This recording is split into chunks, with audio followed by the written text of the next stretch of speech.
BMW's third generation X3 is a premium mid-sized SUV that's a plusher, more spacious and more powerfully efficient choice than its predecessor, stacking up impressively against prestigiously badged alternatives from Audi, Mercedes, Jaguar and Volvo in this sector.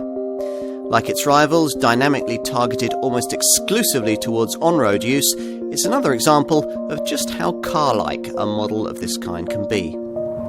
This Mark III Model X3 has been tasked with serving up a more rewarding driving experience than its predecessor.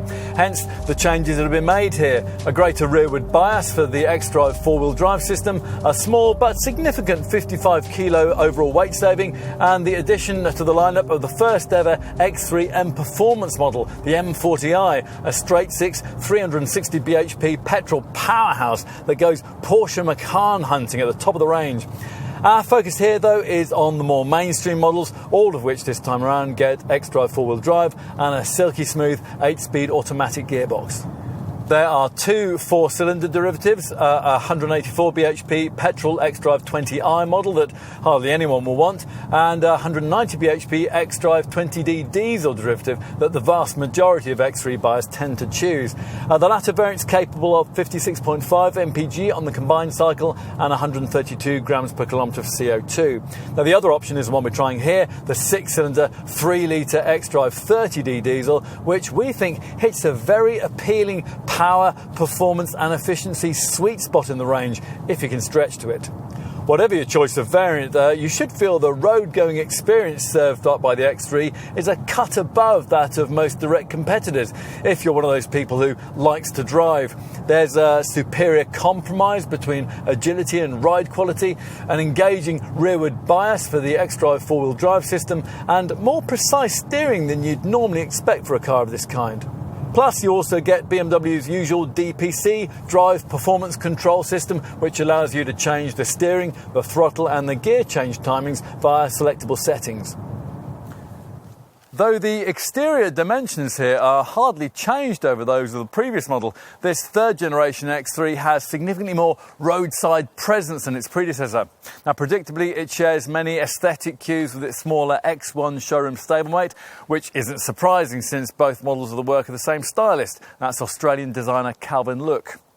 Of course, as usual, what's more important is what you can't see, primarily the fact that the underskin architecture, which in previous X3s was based on a 3 Series, now draws from more upmarket 5 Series drive technology. There's a reason that this car feels more sophisticated than both on the road and in the cabin. So let's take a look at the inside in a little more detail. You're seated in the pleasingly commanding position that you'll want if you've switched into an X Series model from either a 3 or a 5 Series. And for the first time in an X3, you're treated to a properly premium experience behind the wheel here. Now, we mentioned the newfound close relationship this third generation model has now with the BMW 5 Series model. Well, inside you really feel that, perhaps most notably with the use this X3 now makes of the cutting edge media connectivity systems from that car. Specifically, this means the 10.25 inch professional multimedia setup, which is either standard or optional depending on the variant you've chosen. Base models get conventional gauges, but as an option you can replace those with virtual dials that come as part of the TFT digital cockpit screen that's fitted as standard on the top M40i variant. M Sport trim models like this one get this compromised semi-digital cockpit arrangement. Time to take a seat in the back. A 6-footer will be able to sit comfortably behind a driver of similar size, which is about as much as you can ask of a mid-sized SUV of this sort. There is seat backrest reclining functionality, but you do have to pay extra for that. Let's take a look out back. Once the powered hatch rises, you're provided with 550 litres of capacity. Now, if you have paid extra for the reclining back seat, that process is neatly activated by these cargo sidewall catches. And once they've been pulled, a 1,600 litre cargo area is revealed. BMW has had a lot to do with the rise in popularity of mid-sized premium SUVs, having sold over 1.5 million of them since the X3 was first launched, pioneering this segment back in 2003. Rivals have grabbed the headlines since, but with this third generation model, the Bavarians are out to redefine what a car of this kind should be.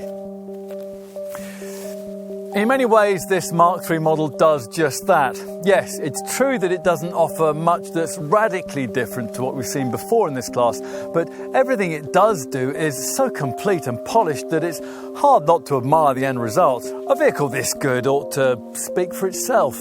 Try one and we think you'll find that it does.